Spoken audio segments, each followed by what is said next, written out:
ఎల్లుండి బయటకు వస్తుందో, ఆమెకు ఏం శిక్ష పడుతుందో మనకేం తెలియదు. ఇవాళ అరెస్ట్ చేసిండు, కానీ రేపటి రోజు శిక్ష పడ్డప్పుడు మాత్రమే మళ్ళొకరికి ఆ తప్పు చేయాలంటే భయం. సరైన శిక్షలు పడట్లేదు, ఇమ్మీడియట్లీ వెంటనే అమలు కూడా కావట్లేదు, టైం తీసుకుంటున్నారు. ఒకసారి భయంకరమైన శిక్ష వేస్తే మళ్ళీ ఇలాంటి ఇన్సిడెంట్స్ జరగకుండా ఉంటాయి. ఒకే ఒక లాజికల్ క్వశ్చన్ సార్, మీ ఇద్దరు సైకాలజిస్టులకి నేను అడిగేది ఏంటంటే, ఈవిడ నిజంగానే అక్రమ సంబంధం పెట్టుకుని ఆయనతో ఉండాలనుకుంటే చంపాల్సింది భర్తని కదా, పిల్లల్ని ఎందుకు చంపింది? నాకు ఇప్పటికీ అర్థం కాని క్వశ్చన్ అది.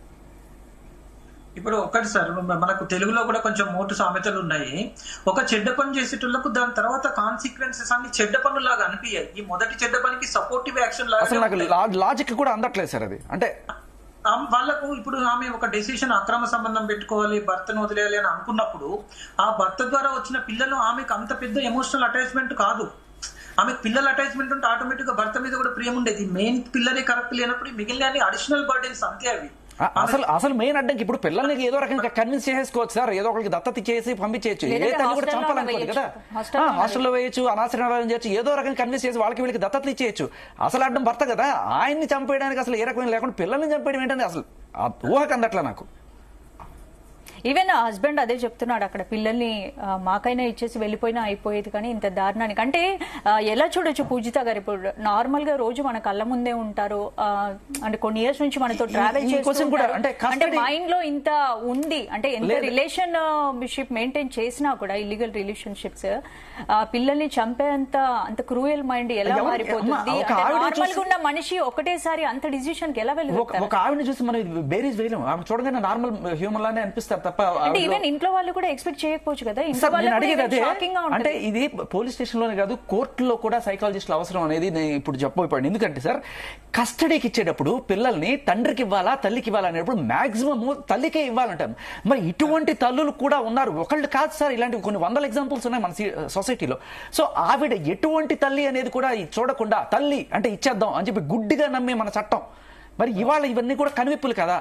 సో ఆవిడ్ని అలా బేరీజ్ వేస్తారు. ఒక తల్లికి బిడ్డల్ని అప్పగిస్తున్నారు, రేపు ఆవిడ మానసిక స్థితి వాళ్ళకి పిల్లల్ని చంపేస్తే ఇది ఎవరు బేరీజ్ వేస్తారు? అక్కడ కోర్టు జస్ట్ తల్లిని ఇచ్చేస్తారా, లేదు ఒక సైకాలజిస్ట్ ని పెట్టి ఆవిడని అసెస్ చేసిస్తారా?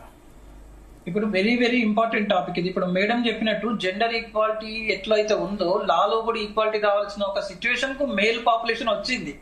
ఇప్పుడు ఎట్లాంటి పరిస్థితి అంటే, ఒక అమ్మాయి కంప్లైంట్ చేస్తే అది 100% అని నమ్ముతుండ్రు. దాంట్లో చెకింగ్ లేవు, ఇన్వెస్టిగేషన్ ఉండదు, ముందు ఎఫ్ఐఆర్ వేసి వాళ్ళని లోపలేస్తారు. సో అదే రూల్స్ అన్ని చోట్ల కూడా ఇప్పుడు ప్రతి చోట తల్లే మంచిగా చూసుకుంటది అన్నది లా ఎక్కడి నుంచి వచ్చింది? పూర్వం అమ్మాయి అయినా అబ్బాయి అయినా సార్, ఇక్కడ ఎవరు అనేది ఇంపార్టెంట్ కాదు. డైలీ మనతో ట్రావెల్ చేసే మనిషి, మనని ఇంతవరకు ఒక రిలేషన్షిప్ లో ఉన్న మనిషి, బాగా చూసుకున్న మనిషి సడన్ గా చేంజ్ అంటే అసలు ఏంటి? ఎవరిని నమ్మాలి, ఎవరిని నమ్మకూడదు, అసలు నమ్మొచ్చా నమ్మకూడదా, ఈ చేంజెస్ ఏంటి అనేది షాకింగ్. ఒకటండి, ఇక్కడ రీఎన్ఫోర్స్మెంట్ ఉంది. కొత్త బాయ్ ఫ్రెండ్ నుంచి దర్ ఇస్ రీఎన్ఫోర్స్మెంట్. ఇందాక శేఖర్ భాషా గారు చెప్పారు, వాడు చాలా తెలివిగా ప్లే చేశాడు. ఏంటంటే, నువ్వు నీ పిల్లల్ని నీ మొగుడిని చంపేయాలి అనేది సమ్ డిమాండ్ పెట్టాడు. అంటే ఏంటి బాబు, నాకు నువ్వు నన్ను వదిలే అని ఒక ఇండైరెక్ట్ డిమాండ్. ఆ క్రైటీరియన్ మీద ఆమె వదిలేస్తుంది, దీని పీడ తిరిగిబడైపోతుంది అని. ఎందుకంటే డెఫినెట్లీ లాజిక్ అయితే సింపుల్ లాజిక్ అండి, సింపుల్ కామన్ సెన్స్. అక్కడ ఎవరు కూడా ఒక అబ్బాయి 3 పిల్లలు ఉన్న తల్లిని చేసుకోవడానికి ఎవరంతా ముందుకు వస్తారు? సో సింపుల్ లాజిక్ అండి. ఇప్పుడు సొసైటీలో the other side of the coin మాట్లాడుకుందాం. ఇక్కడ కలిసి ఉన్నంతసేపు ఎక్స్ట్రా మ్యారిటల్ అఫేర్ అయినా ఏదైనా సరే కలిసి ఉన్నంతసేపు బాగానే ఉంటుంది. ఇక్కడ ఒకరికి విడిపోదాం అనిపిస్తుంది. విడిపోదాం అనిపించినప్పుడు వాళ్ళ డిమాండ్ ఏదో ఒకటి, సో కాల్డ్ డిమాండ్ ఏదో పెడతారు, అది ఇంకొకరికి నచ్చదు. ఇప్పుడు రీసెంట్ గా మీరు తీసుకున్నట్లయితే రీసెంట్ పాస్ట్ లో ఢిల్లీలో ముక్కలుగా, ఢిల్లీలోనో బెంగళూరులోనో వాళ్ళ తాలూకా గర్ల్ ఫ్రెండ్, లివింగ్ రిలేషన్షిప్ లో ఉన్న గర్ల్ ఫ్రెండ్ ముక్కల కింద అతను నరికేశాడు. ఏంటంటే రీజన్, ఆ గర్ల్ ఫ్రెండ్ కొన్ని రోజులుగా పెళ్లి చేసుకో అని డిమాండ్ చేసిందని చెప్పి. సో మీరు చూసినట్లయితే ఈ సెపరేషన్ అనే దానికి, అంటే ఎగ్జిట్ ఫర్ ఎనీ రిలేషన్షిప్ హెల్దీగా లేకపోతే, అంటే అతను చెప్పేది ఒకటి. సో దాని మీద ఈవిడ యాక్ట్ చేసిందంటే ఈవిడ తాలూకా మానసిక స్థితి అయితే వల్నరబిలిటీ అయి ఉండాలి. విపరీతమైన అతని మీద ఒక డెల్యూజనల్, అంటే రియాలిటీలో డిటాచ్ అయిపోయి రేషనాలిటీ లేకుండా, వై వాట్ హౌ అనే ఆలోచన లేకుండా, దృక్పథం లేకుండా, నా జీవితం పాడైపోతుంది అనే ఆలోచన లేకుండా ఈ పని చేసింది ఆవిడ.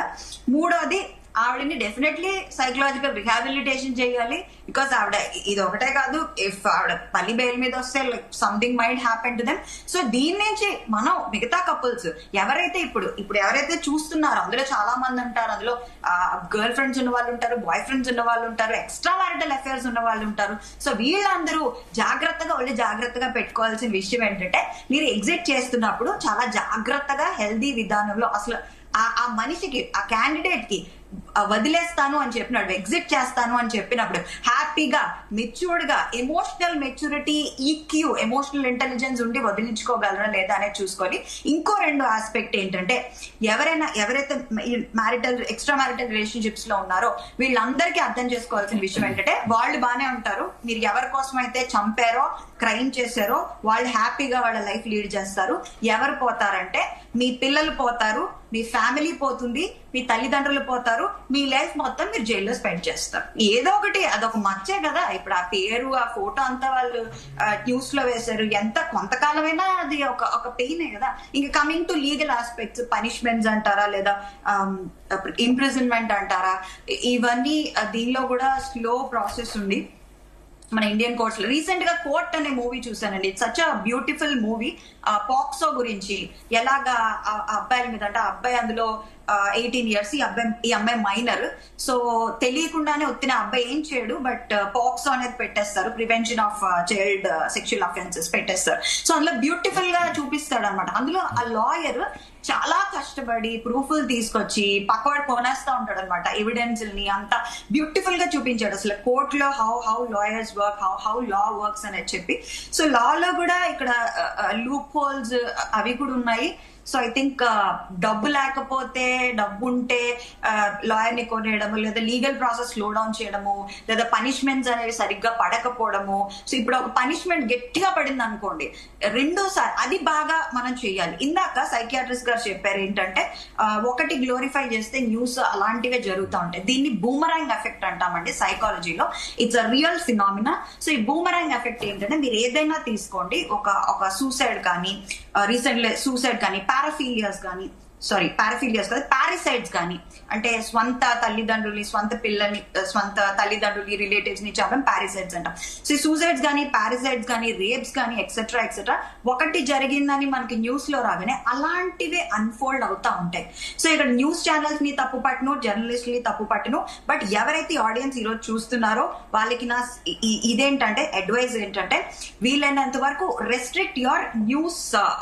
ఎంతసేపు మీరు నెగటివిటీ ఇన్ఫర్మేషన్ అంటే న్యూస్ చూస్తారో ఆ టైం అనేది లిమిటెడ్ గా పెట్టుకోండి. బికాస్ దాని వల్ల మీ మైండ్ లో కూడా there might be some kind of negative inputs to you. So news అనేది కొంతసేపే చూడండి. Engage yourself in refreshing yourself, rejuvenating yourself. 24 గంటలు ఇంట్లో ఫోన్ స్క్రోల్ చేయొద్దు. Have some physical activity. As he rightly said, gut health అనేది important అండి. Serotonin అనే neurotransmitter chemical అనేది మనకి గట్ నుంచి, అంటే మనం తినే తిండి నుంచి మన బ్రెయిన్ లో ఈ సెరోటోనిన్ అనేది రిలీజ్ అవుతుంది. సో సెరోటోనిన్ అనేది చాలా ఇంపార్టెంట్ మూడ్ రెగ్యులేషన్ కి కానీ, లేదా మన ఎమోషనల్ బ్యాలెన్సింగ్ కి కానీ చాలా చాలా ఇంపార్టెంట్. రైట్. మన్మోహన్ గారు, మీరేం చెప్తారు ఫైనల్ గా? ఇప్పుడు రజితను కఠినంగా శిక్షించాలని, ఆమె ప్రియుణ్ణి ఉరి తీయాలని డిమాండ్స్ అయితే వినిపిస్తున్నాయి.